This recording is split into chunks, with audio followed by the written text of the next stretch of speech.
നമസ്കാരം. മല്ലു ഫുട്ബോളിന്റെ മറ്റൊരു വീഡിയോയിലേക്ക് എല്ലാവർക്കും സ്വാഗതം. അപ്പോൾ നമ്മൾ ഇന്ന് ഡിസ്കസ് ചെയ്യാൻ പോകുന്നത് EPL നടന്ന പ്രധാനപ്പെട്ട മത്സരങ്ങളെ കുറിച്ചാണ്. കോണ്ടന്റ് ഇഷ്ടപ്പെടുകയാണെങ്കിൽ നിങ്ങൾ ഷെയർ ചെയ്യാനും സബ്സ്ക്രൈബ് ചെയ്യാനും മറക്കരുത്. ശരിക്കും പറഞ്ഞാൽ ഞെട്ടിപ്പിക്കുന്ന ചില പെർഫോമൻസുകളാണ് EPL നമ്മൾ കണ്ടത്. ജയിക്കുമെന്ന് വിചാരിച്ച പല കളികളും തോറ്റ് തുന്നം പാടി എന്ന് പറയേണ്ടി വരും.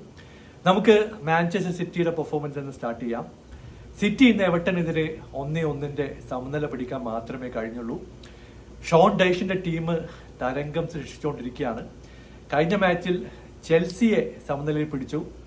ഈ മത്സരത്തിൽ സിറ്റിക്കെതിരെ 1-1 സമനില. അത് നല്ലൊരു പെർഫോമൻസ് ആണ് എവർട്ടന്റെ സൈഡിൽ നിന്ന് നമ്മൾ കണ്ടത്.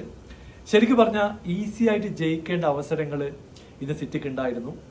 24 ചാൻസുകൾ. ഇത്രയ്ക്ക് ചാൻസ് കിട്ടിയിട്ട് എങ്ങനെയാണ് പല ഓപ്പർച്യൂണിറ്റികളും കൺവേർട്ട് ചെയ്യാതെ പോയതെന്ന് പറയുന്നത് വലിയൊരു ചോദ്യചിഹ്നം തന്നെയാണ്. ഇന്ന് ബെർണാർഡോ സിൽവ കളിയുടെ ആദ്യഘട്ടത്തിൽ തന്നെ ഒരു കിടിലം ഗോളിലൂടെ 1-0 ലീഡിലേക്ക് സിറ്റിനെ എത്തിച്ചു. ഞാൻ വിചാരിച്ചു സിറ്റി വളരെ ഈസി ആയിട്ട് ഈ കളി ജയിക്കുമെന്നൊക്കെ പ്രതീക്ഷിച്ചു. പക്ഷേ എവർട്ടൺ കളിയിൽ പിടിച്ചു നിന്നു, ശക്തമായിട്ട് കളിയിലേക്ക് തിരിച്ചു വന്നു, 1-1 സമനില പിടിക്കുകയും ചെയ്തു. പിന്നീട് ജയിക്കാനായിട്ട് ഒരു പെനാൽറ്റി ഓപ്പർച്യൂണിറ്റി സിറ്റിക്ക് കിട്ടി. പക്ഷേ ഹാലൻഡിന്റെ ഫോം എൻ്റെ പൊന്നോ, പുള്ളി ഈസി ആയിട്ടുള്ള ഒരു ഷോട്ട് എടുക്കുന്നു, പിക്ഫോർഡ് ആ ഷോട്ട് സേവ് ചെയ്യുന്നു. അങ്ങനെ 1-1 സമനിലയിലാണ് ഈ മത്സരം അവസാനിച്ചിട്ടുള്ളത്. ശരിക്കും പറഞ്ഞാൽ സിറ്റിക്ക് ഒരു വിജയത്തിനായിട്ട് ഇനിയും കാത്തിരിക്കണം. 13 മത്സരങ്ങളിൽ നിന്ന് ഒരു വിജയം മാത്രമേ സിറ്റിക്ക് നേടാൻ പറ്റിയിട്ടുള്ളൂ. പെപ്പിനെ സംബന്ധിച്ചിടത്തോളം ടോപ്പ് 4 എത്തുക എന്ന് പറയുന്നത് വളരെ വളരെ പ്രയാസമുള്ള ഒരു സീസൺ ആയിട്ടാണ് ഇത് മാറിക്കൊണ്ടിരിക്കുന്നത്. മറ്റൊരു മത്സരത്തിൽ ടോട്ട്നാം ഇന്ന് 1-0 നോട്ടിംഗ്ഹാം ഫോറസ്റ്റിനെതിരെ പരാജയപ്പെട്ടു. ആൻഡ് പോസ്റ്റോകോഗ്ലു ഈ ടീമിനെ ഇട്ടിട്ട് വട്ടം കറക്കിക്കൊണ്ടിരിക്കുകയാണ്. നമ്മളൊരു റെലിഗേഷൻ ഫോമിലാണെന്ന് പറഞ്ഞു കഴിഞ്ഞാൽ അത് യാതൊരു സംശയവുമില്ല. കാരണം ഇപ്പോൾ റെലിഗേഷൻ ടീമായിട്ട് നോക്കുമ്പോൾ നമ്മളാകെ 8-10 പോയിന്റ്സിന്റെ ഡിഫറൻസ് മാത്രമേ ഉള്ളൂ. പതിവ് പല്ലവ് തന്നെ ഒരുപാട് ചാൻസുകൾ ക്രിയേറ്റ് ചെയ്യുന്നുണ്ട്, പക്ഷേ ചാൻസുകൾ കൺവേർട്ട് ചെയ്യാൻ പറ്റുന്നില്ല. നോട്ടിംഗ്ഹാം ഫോറസ്റ്റ് ക്ലിനിക്കൽ ആയിട്ടുള്ള ഒരു കൗണ്ടർ അടിക്കുന്നു. ഓൾമോസ്റ്റ് 28 മിനിറ്റിൽ ഇലാങ്കയുടെ ഒരു ത്രൂ ബോൾ റിസീവ് ചെയ്തുകൊണ്ട് പുള്ളിയാണ് ഈ ചാൻസ് കൺവേർട്ട് ചെയ്യുന്നത്. 2 ഡിഫൻഡർമാർ ഒപ്പം ഉണ്ടായിരുന്നു, ആർച്ചി ഗ്രേയും അതുകൂടാതെ ഉഡോജിയും. ഇവരെ കബളിപ്പിച്ചുകൊണ്ട് ഒരു കൃത്യമായിട്ടുള്ള റണ്ണാണ് ഇലാങ്കയുടെ സൈഡിൽ നിന്ന് നമ്മൾ കണ്ടത്. അങ്ങനെ അവർ 1-0 ലീഡിലേക്ക് എത്തുകയും ചെയ്തു. സെക്കൻഡ് ഹാഫിൽ സോണിന് ചാൻസ് ഉണ്ടായിരുന്നു, ബ്രെൻഡൻ ജോൺസന് ചാൻസ് ഉണ്ടായിരുന്നു, കൊളിസസ്കി ചാൻസ് ഉണ്ടായിരുന്നു. പക്ഷെ ഒന്നും കൺവേർട്ട് ചെയ്യാൻ നമ്മളെ കൊണ്ട് പറ്റിയില്ല. ശരിക്കും പറഞ്ഞാൽ സണ്ണൊക്കെ കുറച്ചുകൂടി അൺസെൽഫിഷ് ആയിട്ട് ബോൾ പാസ് ചെയ്യേണ്ട അവസരങ്ങൾ ഉണ്ടായിരുന്നു. പക്ഷെ പുള്ളി അത് ചെയ്തില്ല. ഒരു ഷോട്ട് പുറത്തേക്ക് പോയി 1-2 ഷോട്ടുകൾ ടാർഗറ്റിലേക്ക് എത്തിയെങ്കിലും അത് കൺവേർട്ട് ചെയ്യാൻ പറ്റിയില്ല. അങ്ങനെ വളരെ വളരെ മോശപ്പെട്ട ഒരു സെക്കൻഡ് ഹാഫ് പെർഫോമൻസ് ആണ് ടോട്ട്നാമിന്റെ സൈഡിൽ നിന്ന് നമ്മൾ കണ്ടത്. അവസാന നിമിഷം ഡെഡ് സ്പെൻസിന് രണ്ടാമത്തെ യെല്ലോ കിട്ടി, റെഡ് കാർഡൊക്കെ കിട്ടി പുറത്തു പോയി. അങ്ങനെ കളി അവസാനിക്കുമ്പോൾ വീണ്ടും തോൽവിയിലൂടെ ടോട്ട്നാം ഇപ്പോൾ മുമ്പോട്ട് പോയിക്കൊണ്ടിരിക്കുകയാണ്. ഇങ്ങനെ പോവുകയാണെങ്കിൽ ആൻഡ് പോസ്റ്റോകോഗ്ലുവിന് അധികം വൈകാതെ തന്നെ സാക്ക് കിട്ടാനുള്ള എല്ലാ സാധ്യതയുണ്ട്. കാരണം അടുത്ത മത്സരം വോൾസിനെതിരെയാണ്. ആ മത്സരം കൂടി തോറ്റ് കഴിഞ്ഞിട്ടുണ്ടെങ്കിൽ പിന്നീട് വലിയ എക്സ്പ്ലനേഷനൊന്നും ആവശ്യമില്ല. കാരണം ഫാൻസ് ഒക്കെ ഇപ്പോൾ വട്ടളകി നടക്കുന്ന ഒരു സിറ്റുവേഷനാണ്. മറ്റൊരു മത്സരത്തിൽ ചെൽസി ഫുള്ളാമിനെതിരെ കിട്ടിയ ലീഡ് കൊണ്ടുപോയി കളഞ്ഞു എന്ന് പറഞ്ഞാൽ മതി. കാരണം ഈസി ആയിട്ട് ജയിക്കേണ്ട മത്സരമായിരുന്നു. അത്രയ്ക്കും ചാൻസുകൾ ചെൽസി ഇന്ന് ക്രിയേറ്റ് ചെയ്തു. എൻസോക്ക് ചാൻസ് ഉണ്ടായിരുന്നു, ജാക്സണ് ചാൻസുകൾ ഉണ്ടായിരുന്നു, ഉക്രൈനിൽ 1-2 ചാൻസുകൾ ഉണ്ടായിരുന്നു. പക്ഷേ കിട്ടിയ ചാൻസുകൾ വിനിയോഗിക്കാൻ ചെൽസിക്ക് ഇന്ന് കഴിഞ്ഞില്ല. ഫുള്ളാം ആണെങ്കിൽ കളിയിൽ പിടിച്ചു നിന്നു. അവർക്കറിയായിരുന്നു മാർക്കോ സിൽവ വളരെ കൃത്യമായിട്ട് സെക്കൻഡ് ഹാഫിൽ ഫുള്ളാമിനെ കളിയിലേക്ക് തിരിച്ചു കൊണ്ടുവരാനുള്ള ഓപ്പർച്യൂണിറ്റികൾ സെറ്റ് ചെയ്തെന്നും പറഞ്ഞാൽ മതി. കളി അവസാനിക്കുമ്പോൾ ശരിക്കും പറഞ്ഞാൽ ഞാൻ വിചാരിച്ചു 1-0 ചെൽസി ജയിക്കും. പക്ഷേ 80 മിനിറ്റ് ആകുമ്പോഴത്തേക്കും 2 കിടിലൻ ചാൻസുകൾ ഫുള്ളാമിനെ തേടിയെത്തി. അത് രണ്ടും അവർ കൺവേർട്ട് ചെയ്തു. ഹാരി വിൽസൺ ആദ്യത്തെ ഗോൾ അടിക്കുന്നു. ഇവിടെ അയോബിയുടെ ലെഫ്റ്റ് വിങ്ങിലൂടെയുള്ള ഒരു ചാൻസ് ക്രിയേഷൻ എടുത്തു പറയേണ്ടതുണ്ട്.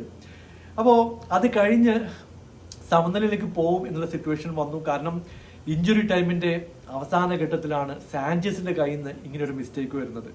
ഇപ്പോൾ ലോങ് ബോൾ ഒക്കെ കൊടുക്കുമ്പോൾ നമുക്കറിയാം ലാസ്റ്റ് മിനിറ്റിൽ ചെൽസി ജയത്തിന് വേണ്ടിയിട്ട് എല്ലാ പ്ലേയേഴ്സിനെയും പുഷ് ചെയ്തിരിക്കുകയാണ്. ക്ലിനിക്കലായിട്ടുള്ള ആ ഒരു പാസ് കൊടുത്തിട്ടില്ലെങ്കിൽ കൗണ്ടർ വരാനുള്ള എല്ലാ ഓപ്പർച്യൂണിറ്റി ഉണ്ട്. അങ്ങനെ കൗണ്ടർ വന്നു. മ്യൂനിയസ് വളരെ കൃത്യമായിട്ട് ഇത് കൺവേർട്ട് ചെയ്തു. അങ്ങനെ ഇഞ്ചുറി ടൈമിലാണ് 2-1 ലീഡിലേക്ക് ഫുള്ളാം എത്തുന്നത്. ശരിക്കും പറഞ്ഞാൽ ഡിസപ്പോയിന്റിംഗ് ആയിട്ടുള്ള റിസൾട്ട് ആണ് എന്ന് പറയാതിരിക്കാൻ വയ്യ. മറ്റൊരു മത്സരത്തിൽ മാഞ്ചസ്റ്റർ യുണൈറ്റഡിന് മറ്റൊരു തോൽവിയാണ് നമ്മൾ കാണുന്നത്. 2-0 വോൾസിനെതിരെ ഇന്ന് പരാജയപ്പെട്ടു. എടുത്തു പറയേണ്ട കുറച്ച് കാര്യങ്ങളുണ്ട്. ഇന്നും യുണൈറ്റഡ് സൈഡിൽ നിന്ന് ഫസ്റ്റ് ഹാഫിൽ കുറച്ച് ചാൻസുകളൊക്കെ ഉണ്ടായിരുന്നു. ബ്രൂണോക്ക് ഒരു ഹാഫ് ചാൻസ് കിട്ടി, ലിസാൻഡോ മാർട്ടിനസിന് ഒരു ഹാഫ് ചാൻസ് ഉണ്ടായിരുന്നു. പക്ഷേ ഇതൊന്നും കൺവേർട്ട് ചെയ്യാൻ അവരെ കൊണ്ട് കഴിഞ്ഞില്ല. ബ്രൂണോ വീണ്ടും റെഡ് കാർഡ് വാങ്ങിച്ചു. ഈ സീസൺ നോക്കിക്കഴിഞ്ഞാൽ 3ാമത്തെ റെഡ് കാർഡാണ് പുള്ളിക്ക് കിട്ടുന്നത്. അനാവശ്യമായിട്ടുള്ള സെക്കൻഡ് യെല്ലോ. അതോടുകൂടി കളിയുടെ ഡൈനാമിക്സ് തന്നെ മാറി എന്ന് പറയേണ്ടി വരും. പിന്നീട് ബോൾസ് കൂടുതൽ ക്ലിനിക്കൽ ആയിട്ടുള്ള ചാൻസുകൾ ക്രിയേറ്റ് ചെയ്യാൻ തുടങ്ങി. അപ്പം തന്നെ ത്രെട്ടനിങ് ആയിട്ടുള്ള ഒരു ക്രോസ് ഒക്കെ ബോക്സിലേക്ക് ഇടുന്നുണ്ടായിരുന്നു. ആ സമയത്ത് തന്നെ നമുക്കറിയായിരുന്നു അവർ കളിയിലേക്ക് തിരിച്ചു വരും. അങ്ങനെ ഒരു സെറ്റ് പീസിലൂടെയാണ് വോൾസ് ആദ്യം സ്കോർ ചെയ്യുന്നത്. കുനിയുടെ ലെഫ്റ്റ് വിങ്ങിൽ നിന്ന് ഒരു കോർണർ ബോൾ വരുന്നു. വേണമെങ്കിൽ നമുക്ക് പറയാം ഒനാനയ്ക്ക് ജമ്പ് ചെയ്യാനുള്ള ഒരു ചാൻസ് ഉണ്ടായിരുന്നില്ല. പക്ഷെ അതൊക്കെ മാറ്റി നിർത്തി കഴിഞ്ഞാൽ ബ്രില്യൻ്റ് ആയിട്ടുള്ള ഒരു കോർണറാണ് നമ്മൾ വോൾസിന്റെ സൈഡിൽ നിന്ന് കണ്ടത്. അവര് 1-0 ലീഡിലേക്ക് എത്തുകയും ചെയ്തു. പിന്നീട് അധികം ചാൻസ് ഒന്നും മാഞ്ചസ്റ്റർ യുണൈറ്റഡിന്റെ സൈഡിൽ നിന്ന് കണ്ടിരുന്നില്ല. ആ ഒരു 1 മാൻ അഡ്വാൻറ്റേജ് കൃത്യമായിട്ട് മുതലാക്കാൻ വോൾസിന് സാധിച്ചു. ഇഞ്ചുറി ടൈമിൽ അടുത്തൊരു ഗോളും കിട്ടി.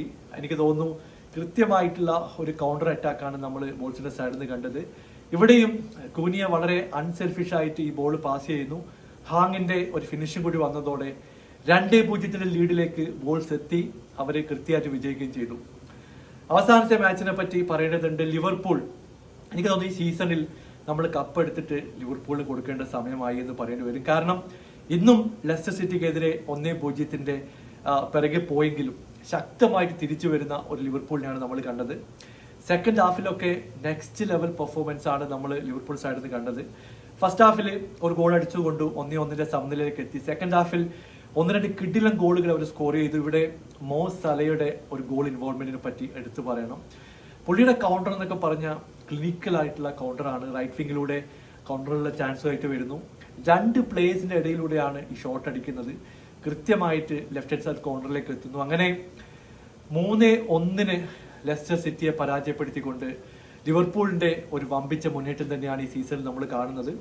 എനിക്ക് തോന്നുന്നു ഏത് ഘട്ടത്തിലും തിരിച്ചു വരാനുള്ള ഒരു ടീമായിട്ട് ലിവർപൂൾ മാറിയിട്ടുണ്ട്. ഈ സീസൺ ശക്തമായിട്ട് മുമ്പോട്ട് പോകുന്നുണ്ട്. പോസിറ്റീവായിട്ടുള്ള റിസൾട്ടുകളാണ് ലിവർപൂൾ ഇപ്പോൾ കൊണ്ടുവരുന്നത്. ചെൽസി ആയാലും മറ്റ് ടീമുകളായാലും പോയിന്റ് ഡ്രോപ്പ് ചെയ്തു. നാളെ ആർസണലിന്റെ മത്സരം നടക്കാനുണ്ട്.